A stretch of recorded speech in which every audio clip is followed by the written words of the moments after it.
Buenas tardes, feliz verano, good afternoon, and happy end of the summer. It's still pretty hot, but fall is on the horizon, which makes me happy. Welcome back to the Metropolitan Culture Corner. On this monthly interview series, we go behind the scenes with some of the fascinating creative individuals who form a part of the local arts and culture scene. And by local, I mean that these people live and work in Barcelona, but many of them are internationally recognized for what they do, just like our guest this month, Adriano Galante. Now, you could describe Adriano as one or all of the following: performer, singer, composer, songwriter, producer, musician, writer, poet, activist, mover, and shaker. His body of work and artistic expression encompasses all of this and more. But more than anything, Adriano is a communicator of ideas, an interdisciplinary creator with the ability to express himself in a fresh, very personal, out-of-the-box way, while simultaneously fomenting a collective curation of creative influences in his projects. The way that he presents himself on stage creates a feedback loop between himself and his many collaborators, between his projects and his audience, music and his community, in a way that's organic and really real. Adriano is the founder of sound action and free song collective Seward, a band that's been around 15 years. He has collaborated with countless acclaimed musical and performance artists, ranging from musicians Silva Perez Cruz to Judit and Neddermann, playwright Denise Duncan, who we've interviewed on this series as well, Javier Gallego from Carne Cruda, many more. He has also recently presented both theatrical and poetry works at the Theatre Lliure, at L'auditorio, at Palau, Música. This year, he also released a book called Mediante, which is slated to be the first of 23 unpublished poetry collections. And his latest big musical project is a solo album released this past May called Todo Una Alegría, which is a totally new music direction for him as an artist. It was recorded at 10 different studios scattered across Catalonia and is absolutely filled with collaborations. Adriano is also well known for promoting socially oriented projects and campaigns such as the Campaign for Freedom of Expression and Freedom of Speech called No Callarem, or No Callaremos, in conjunction with the musicians union SMAC. Also, the Caixa de Resonancia platform, which seeks to offer a sustainable alternative to streaming services. He has also worked with nonprofit organizations such as Artists at Risk. He's helped coordinate community festivals such as BAM Cultura Viva or La Línea Cultura Rambles. And that doesn't even come close to covering the full list of all the creative and social projects he's involved in. Artists like Adriano are not likely to show up on the latest viral TikTok challenge, but they do tend to show up on, for example, the magazine Songline's Top of the World compilations and in national newspapers like El Periódico, because the art that he creates, the social discourse that naturally flows from it, while it's way left of mainstream, it reaches people's hearts. Which is why it is my pleasure to present to all of you our guest this month on the Metropolitan Culture Corner, Adriano Galante. I'm asking many musicians if they listen to music, and many good singers and famous people don't have time to listen to new music. I mean, if I would be a chef, I would be eating in restaurants all day, you know? I mean, chefs, they don't stop eating, you know? But musicians, many of them, they stop listening to new music or old music or just music they don't know. And that feels weird, so I'm talking about this lately. Sometimes the people you have close, I don't know why we don't listen to each other's projects, you know? Sometimes they're the last projects we listen to. Our guest this month, first of all, welcome. Thank you for spending some time with us here. My pleasure. And now, I'm not sure if you're actually from Barcelona. I was born in Madrid and I spent 10 years in a small town up north in León. Really tiny town, because my parents wanted to see me growing there in the countryside, not in the city. So we moved from Madrid to León, and then we spent there 10 years as we moved to Catalonia. So I've been here since 2004, maybe 5. People here on the local scene, on the national scene, know you as Adriano the musician, but from what I understand, you started out more as an athlete than an artist, right? So what inspired your turn towards music? Yeah, well, I got some parts of my body broken. I was obsessed with sports. I was a volleyball player and football player, and I was getting into it like really professionally. So I got some parts of my body broken, and that was the beginning of. That's the moment I realized there were 2 guitars at my parents' house, and they were all the time listening to music, and they were all the time, yeah, you have to play. And I was like, no, I love football, I love sports, I don't like music.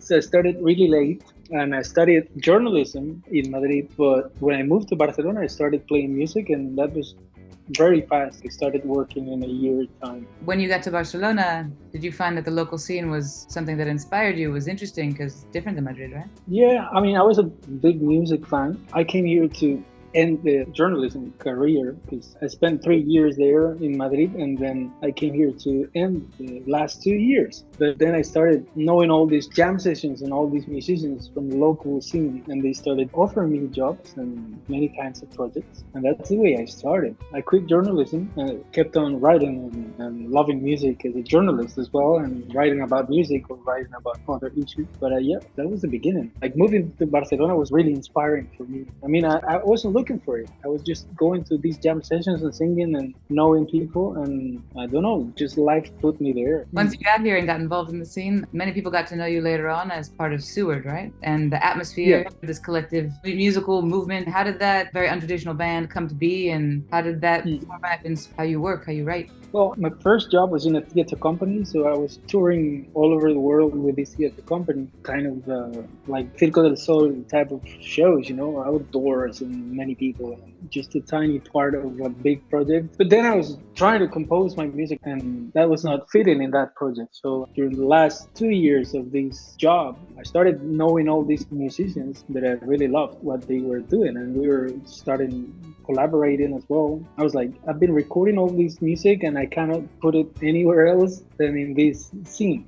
So I called these musicians I loved, and I told them, hey, I have this new music and I have this new project. And we didn't know that was about to become a band. We opened a jam session in January in the What the Fuck Jam Sessions, and it was supposed to be under my name, but I said, no, this is Seward. So I started the project that way. I mean, it was a surprise for all of us. We were not only playing weird music or different music or experimental music, we were also saying, hey, yeah, we're not going to use social platforms, we're not going to be in streaming platforms, we're going to be only releasing vinyl. So all the most difficult things, we put them all on the table, and I don't know, that worked. You know, I mean, in the first 10 gigs was like the beginning of something really important for us, and it's been almost 15 years since then. That was because of all of these people involved in the music scene in Barcelona. I mean, at that moment, maybe we just move into another city and find other musicians, but that moment was really important to be. All these really different kind of minds that come together in this collective, no?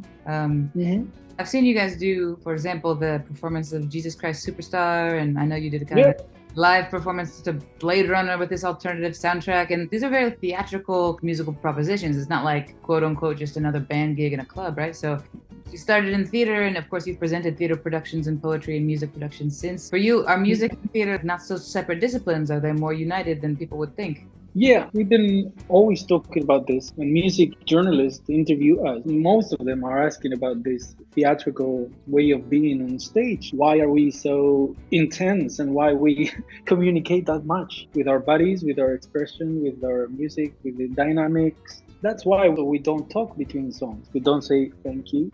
I mean, we say it with our bodies, but I think when we get into the stage, we think it's part of a theater show or a movie or a contemporary dance show, you know? It's just music happening, and music is the only thing that talks, you know? I mean, we're not normal persons, to say it somehow. I think we have this really sacred relationship, what we share playing music. So we just try to keep connected with that during the whole show. That's the way we communicate. I think it's more into performing arts than a normal concert.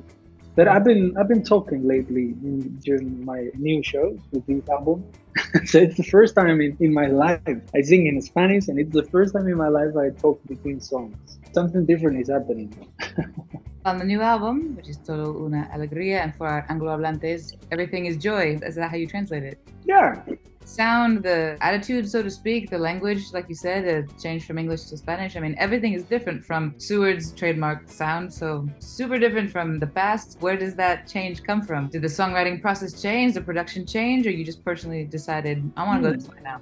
Yeah, I've been thinking a lot about it lately. You know, my mom used to sing a lot at home, play all the records very loud and dancing, and she was really intense, her relationship with music. So she was singing in English. She spent many years in the UK with an uncle we had there. I think that was my first relationship with music. So that's why I was singing in English, because he was doing this with me. But my father was listening to music with headphones. So we didn't listen to what he was listening to. but he was listening to music in Spanish, flamenco and traditional singer-songwriters and so on. I mean, I didn't know my father was listening to. I only saw the records, and then I have the records here, so I've been listening to them over the last years. I think my mom was more the radical or the surrealist or the unknown, the most pure thing and more metaphoric. But my father was more like real, like just the real me, like the subconsciente and the consciente, Consciousness and subconsciousness. Yeah. So the subconscious was my mom for sure. So when I was singing in English, I was able to create all these characters and talk through other voices. And I was exploring that from words and from lyrics and from singing. English sounds better in higher notes in my kind of voice. English was really natural for me. I don't know why, singing. And then when I started recording or trying to sing in Spanish, I was listening to it and I didn't like it. It was like, what the fuck, who is this guy, It didn't sound good for me. So I started listening to more music in Spanish, mostly from South America, because I love music from Mexico or from Chile, from Argentina. All music, not rock music. I learned playing music because I played loads of records. I didn't go to music school, so I just learned at home playing on top of records and just singing all the songs from all the artists, looking for the lyrics, and I studied a lot. But then I didn't do that with Spanish music or with Latin American music. I'm doing it now. Now I'm like rebuilding myself and starting a new career, like a university career. I feel really young with Spanish music. I don't know why. I mean, it's my parents' language, but I never sing it. It's almost like changing instruments, right? Yeah. It's totally that. Talking about languages or about music, it's about connecting to people, right? It's a vehicle to connect to people, right? That's one thing I wanted to ask you about, because your music in particular is really about this connection and this kind of feedback with your audience or your band, whether it's one language or another. And it seems to be such an integral, important part of what you do, is this music as a social concept and not just a question of the artist singing at your face, right? So why is that such an important part of your music? I mean, it's the only way I can. For example, I was doing this poetry show last year, reading and singing in Spanish with my last poetry book. I wasn't able to get into it that fast. It was so new just to read my poems and just do a little bit of music here and there. I mean, it took me a year and a half to really get there and get lost when I was on stage. That's what I need to do. I mean, when I start singing, I really don't know what's happening. I mean, I know it because I do it, of course. But I know many musicians who studied a lot and they perfectly know what's happening and what they can do.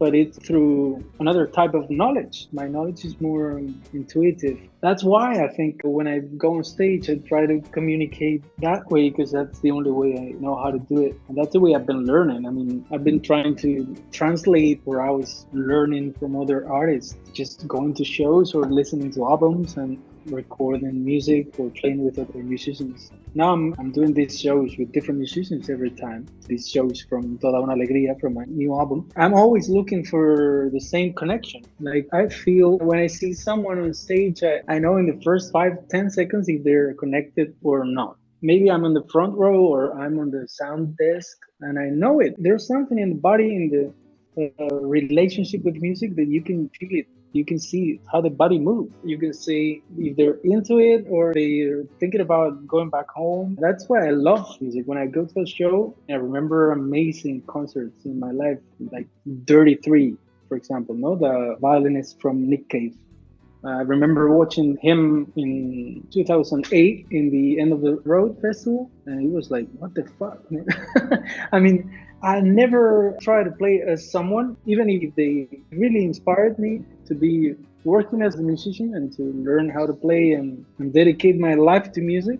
I never tried to play like someone, but I've been trying all my life to have this relationship with music, just trying to find a connection with what's happening. And sometimes it doesn't happen. But you have to be there and try to be open. I have nothing against recorded music and DJs and other types of music there that's not involve traditional instruments. But even if it's a DJ or whatever, you can see that. You can see that person is there. It's communicating through music, It's not something spiritual or sacred or something weird. It's just something real. I mean, you see that. It's the same when you're talking with someone and you feel she or he or whatever is thinking about something else. You can see that person is listening to you. Well, I can see if that person is talking to music when they're on stage. And that's what I'm trying to look for, even with the musicians I play with. Sometimes I'm playing, I'm watching them like this, I'm like totally in love with with the other musicians I play with, because I'm a big fan of music as a listener.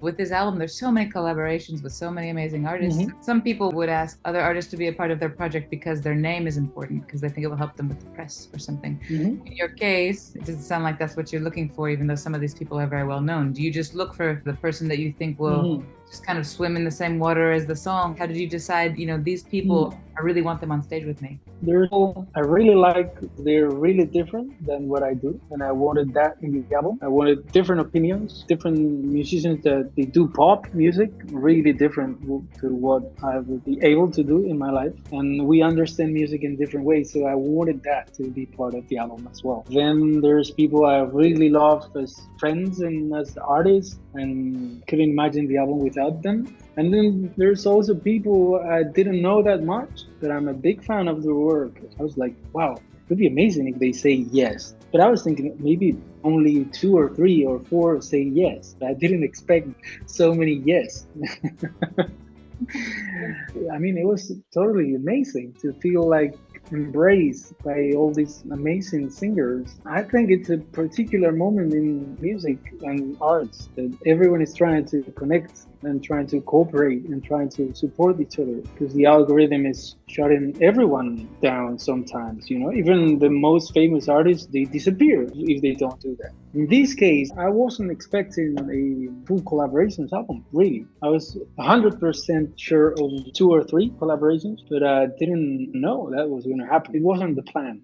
The plan was, let's do my first solo long play. But it was a big surprise when it was about to end. I mean, the whole process, I figured out to do another extra song. And I was like, yeah, let's invite a bunch of people to play in this song, only in this one. And that's the last song of the record that I recorded with another team in another studio with another producer. And I called all these people that I was listening to at that time. They're all maybe 10, 15 years younger than me and younger than the other collaborations as well. And that was an amazing way of putting an end to this project, because it was like the announcement of the next maybe or something, because that's people I'm a big fan of their work. It's amazing what they're doing. And I was like, wow, these people have to be here as well. So I was just improvising. Yeah, maybe this one for this, and it worked. I'm really happy about it. I'm thankful. The title of the album is appropriate then, right? Yeah. It's really beautiful, but it's also a lot of work. How do you balance the creative, fun flow part of it with this massive production? How did that work? I mean, I can't imagine music only playing, only writing songs. I mean, that would be a dream, but I think I could go mad, because I really like to know what's happening in all the parts of the business or all the part of the creative project. So I'm always good about organizing and thinking and I love that part as well. So yeah, it was really fast. I mean, it was during many months, but the real work was only in some separate dates. So it was kind of easy, I think. The mixing engineer is a genius, and I really enjoyed the whole process. Then you have to think about videos and think about photos and think about press and release strategy and blah, blah, blah. But I love that part too. It just came out in May, and when people have a new project, 2 months later, everyone's like, okay, so when's the next one? Like, you have a kid and they're like, when's the next kid coming? It's like, I just had one. Yeah. So you're going to be for a while enjoying this project and presenting it other places, or what are your plans for the rest of the year? With this album, I was like, just take it easy and let it grow. And I feel it's getting there slowly. It was hard for me to find the proper team. I mean, I'm working with a label that releases really different music compared to mine. Pop music, trap music in Catalan. I didn't expect a yes from their part. Even if I've been working with Seward all these years, this is like a really new thing. Knew me as Adriano Galante in the music industry. So I'm about to be 40 years old, but I feel like 20, because everyone is like, who is this guy? So it's exciting somehow, starting all over again. I mean, that's unfair to young artists, because now I write an email and most of the people can answer me because they know me. But I don't know, there's something there that when you change the name of your project, it feels like new for the industry. They're always waiting to see if it's going to hit. And then when they see, he's in Rock Loops or he's in this magazine, then they start calling. Besides just the business, I know you know booking, I know you know organizing festivals and events, and also the Musicians Union and these social movements like the Caixa de Resonancia or No Callarem. And those projects seem to be really close to your heart too. And you've been working in music as an artist, music in the industry, and as well as a social activist, so to speak, in the community. Do you feel like these movements have impacted the community in a way that will impact the next generation of artists? I mean, musicians, we should be more involved in all the parts that makes music possible. All these projects you mentioned, I can't be silenced or don't look that part because it's unfair and they're not treating musicians well, or they're putting a rapper into jail, and don't look there. I mean, just do your music. And I hate this type of artist. Art is sacred and it doesn't have to be related to real problems. I'm totally against that. Of course, it was a lot of work in the beginning when we were speaking out about why we're not being paid that much or why this logo from these beer companies on the stage and blah, blah, blah. I mean, many musicians I've been working with, they were not agreeing with me. It's not that easy, but then it all makes sense. I mean, I'm not doing this to get more interviews for sure, because I'm losing the opportunity of playing in many festivals and many venues because I said this. But do I deserve to play there if they're thinking the musicians have to work this way? I really think when there's a movement, a social movement, most of the media or the people are asking who is behind it. And before funding the Musicians Union and No Callarem, we were only speaking as Seward or as artists. And that's a mistake because I think it's a collective movement. Then you can speak freely about it. And yeah, I'm part of the Musicians Union or whatever. I mean, it's stronger and you can hit harder if there is a collective movement. And I'm really happy. Like now, a festival sends you the contract and you see some details that you didn't see that 5 years ago. So yeah. Are you playing the Marseille, you said, no? Now I'm just looking forward for all the gigs that come now in September and October. The Merce, and then a week later, a really great festival called 360 Binaural, you know, with the headphones and this mic. It's a head and you talk to it like a real person. Oh. It has 2 mics in the ears and the musicians are around it, so you can just move and people only listen to the concert through the headphones and they're all around the band and we can switch positions and talk or sing or play in different parts of the venue, and that's an amazing experience for the listener. As an artist, let's see. And that's the 1st of October in Paralel 62. Alright, cool. Yeah, really happy. I'm really glad that you had time to do this. Thanks for the proposal. Yeah.